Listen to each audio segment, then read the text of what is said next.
Hi, everyone. My name is Jae Byun, a PhD student of High Performance Robotics Lab in UC Berkeley. Today, I would like to represent a flow disturbance estimation and rejection strategy for multirotors with round-trip trajectories. Multicopters are widely used in urban area. They can be used for inspection of bridge and also package delivery. However, flying multicopters in real life is often hard because of unpredictable disturbances, especially flow disturbances. Often a wind disturbance is too strong to make even commercial airplane unstable. In order to reject the flow disturbance, we need to understand the flow itself first. One method we can think of is model 3 method, which basically estimate and record the disturbance, and we just reuse it. Although the physics behind the flow is unknown, this approach is particularly useful when the flow data becomes reusable, such as round-trip trajectories. Many flights are round trips, composed of outbound flight and return flight. What if we have some unknown flow disturbance in between? One thing we can try is that we can record the estimated flow disturbance during the outbound flight and utilize the data for disturbance rejection during the return flight. One assumption we make is that the flow is relatively steady and mostly varies over space. Another key assumption is that the drone actually can make conservative flight during the outbound flight without vehicle failure. For example, we can imagine that the drone might be moving slowly during the outbound flight to survive from a strong wind. How do we estimate the disturbance? In this research, we use the IMU-based disturbance estimation model. First, we call point B is the mass center, which aligns with the geometric center of the quadcopter. We can define the body frame on the point B and earth frame on the ground. We define F of I as a force vector produced from a propeller, and F of D and tau D as a flow disturbance force and torque acting on a quadcopter. Then Euler's first law and accelerometer model give these two equations. Assuming propellers are perfectly aligned, we can finally obtain the force estimation as below. Similarly, we can apply Euler's second law for body torque tau total. Since the body torque is composed of disturbance force and torque produced from propellers, we can obtain the disturbance torque estimate as shown here. The full algorithm of disturbance rejection strategy is given as follows. The figure illustrates a simple round trip with an unknown flow disturbance in between. Once the outbound flight is initiated, the vehicle starts flying from the point A to the point B. Meanwhile, the estimated force and torque are recorded and rejected through a feedback controller. Then the vehicle reaches the point B and conducts missions. For the return flight, the flight process is the same as the outbound flight. But now we use a feedforward controller using the recorded disturbance force and torque. Once the vehicle reaches to the point A again, then we either stop or restart the flight as necessary. Let me further elaborate the control method we used. Conventional PD cascade position and attitude controllers are used here. An IMU-based disturbance estimate is used in feedback during the outbound trip. At the same time, disturbance estimates are stored with the position of the vehicle. Once the return flight is initiated, the stored disturbance is utilized in the controller with the feedforward fashion. Disturbance force and torque are given as follows. Accelerometer readings, weight gyro sensor data are used for the estimates. During the outbound flight, the estimate update is just the estimate of the previous time step, which is noted as K-1. However, we can see that the return flight update includes the estimate of the current time step, K, by the virtue of the recorded disturbances. Before we move on to the test results, let me briefly highlight the flow disturbance generator we designed. The flow generator includes the nozzle, which includes smooth constriction structure to prevent flow separation. Circular BLDC fan is used to generate the flow, which enables maximum nozzle exit velocity of 10 meters per second. Also, honeycomb structure flow straightener is installed in the back in order to make the flow as uniform as possible. Flow field identification was done using constant temperature anemometer, aka hot wire anemometer. Although our major purpose for using hot wire is obtaining the velocity profile, the sensor allows us to analyze the stochastic properties of the flow.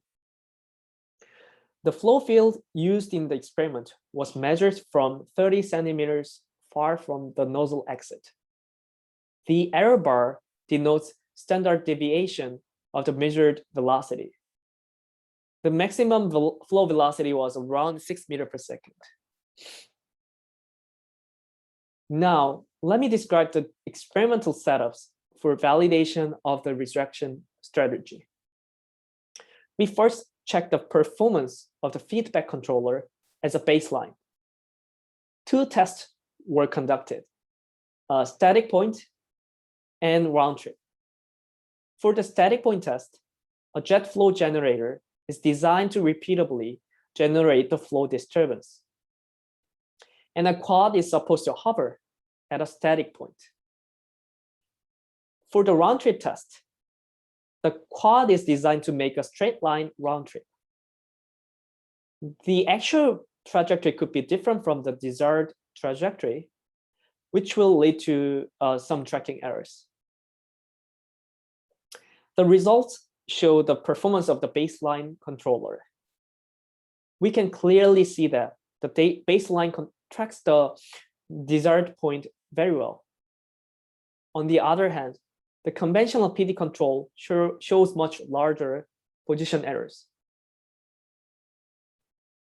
The baseline controller worked reasonably well, even with the round trip, showing smaller position error. There are some regions which show some larger position errors, but still those errors are much smaller than that of PD controllers. Now we move on to the testing of entire rejection algorithm. The first case is a straight line trajectory with a jet flow. Similar to the previous experiments, a jet flow generator is installed in the middle of the trajectory, and the quad flies across the flow and just reaches set point 1. Note that the vehicle moves very slow, 0.1 meters per second, to compensate the flow disturbance with the baseline controller only. During the return flight, the vehicle comes back to the set point 2 with more aggressive speed of 1.0 meters per second. And we compare the performance difference between the baseline and the feedforward control. This video illustrates the actual experiment. During the outbound flight, disturbance estimate is recorded along with the vehicle's position with a velocity of 0.1 meter per second. Then we retrieve the recorded disturbances to the controller and estimation update part during the return flight. The return flight is initiated with a velocity of 1 meter per second. The RMSE tracking error was reduced by 43%. If we take a look at the position plot of extraction, we can easily observe the superior performance of the feedforward control overall. Although the improvement was not as noticeable as position of extraction, the tracking error was slightly improved as well. Next, the disturbance force and torque are shown here.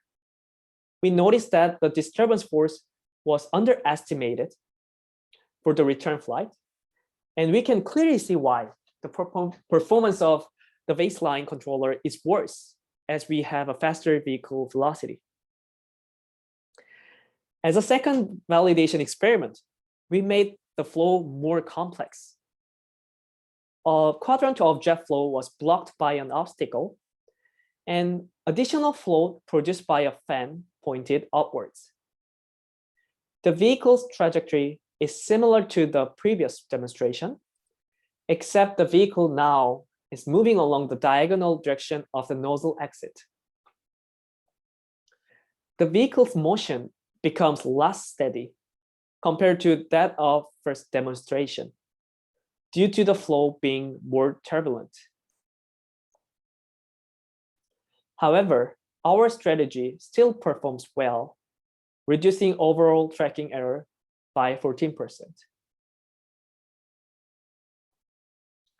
If we take a look at the position plot of extraction for a complex flow, we can still observe the better performance of the feedforward control overall, although it was not as good as the result of jet flow experiment.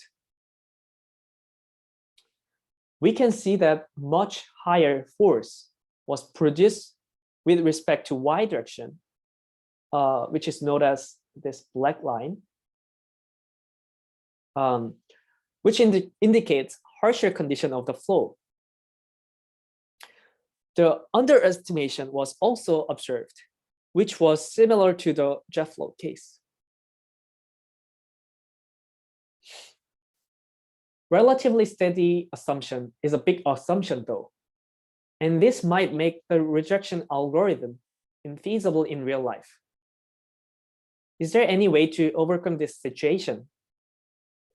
One possible solution is using weather prediction information. For example, we can use weather forecast data or install a few flow sensors near the round trip trajectories. And we can just frequently check the weather conditions. If the flow is steady, then we keep using our feedforward control without limit. We just need to record the disturbance once and switch to feedforward control onwards. In this case, our total mission time will be as follows. If the flow becomes highly unsteady, which is the direct opposite, we can just go back to our baseline. The total mission time will be longer, but we can still conduct the mission. In the most cases, though, we will experience somewhere in between. For example, we record the disturbance just using feedback control and just use feedforward afterwards, and notice the flow became unsteady. And then we just come back to our original baseline until the flow becomes steady.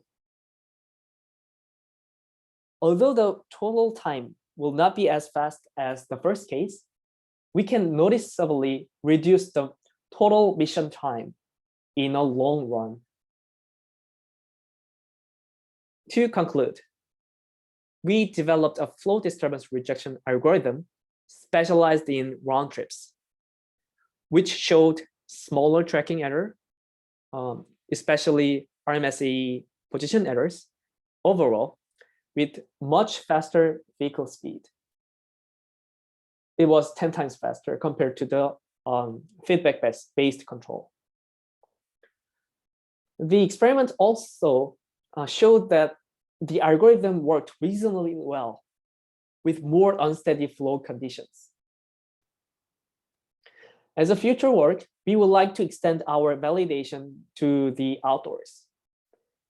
This can include some unsteady environments, but also we also need to develop onboard position estimator, because currently we are using motion capture system, which only works in the left space. Also, more advanced controllers, such as MPC, will further improve the current algorithm. I'd like to acknowledge our sponsors and Christian for manufacturing of the nozzle. Thank you for listening.